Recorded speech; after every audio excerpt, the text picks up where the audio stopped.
কালেমা তাইয়্যিবা বলেন। কালেমা তাইয়্যিবা লা ইলাহা ইল্লাল্লাহু মুহাম্মাদুর রাসূলুল্লাহ। কালেমা তাইয়্যিবা অর্থ আল্লাহু তাআলা ব্যতীত ইবাদতের উপযুক্ত আর কোনো মাবুদ নাই। হযরত মুহাম্মদ মুস্তাফা সাল্লাল্লাহু আলাইহি ওয়াসাল্লাম আল্লাহু তাআলার রাসূল। ওযু করার তরিকা বলেন।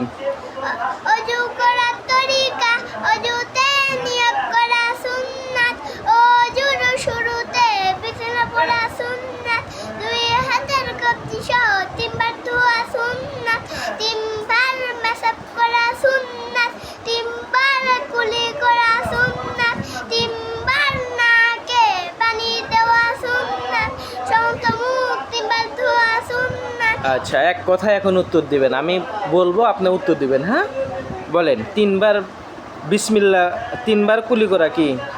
তিনবার কুলি করা সুন্নাত। বিসমিল্লাহ পড়া কি? বিসমিল্লাহ পড়া সুন্নাত। আমি এখন একটা হাদিস বলবো, আপনি সেই হাদিসের বাংলা অর্থ বলবেন, ঠিক আছে বাবা? আচ্ছা, আখলিস দিনাকা ইয়াকফিকাল আমালুল কলিল। হাদিস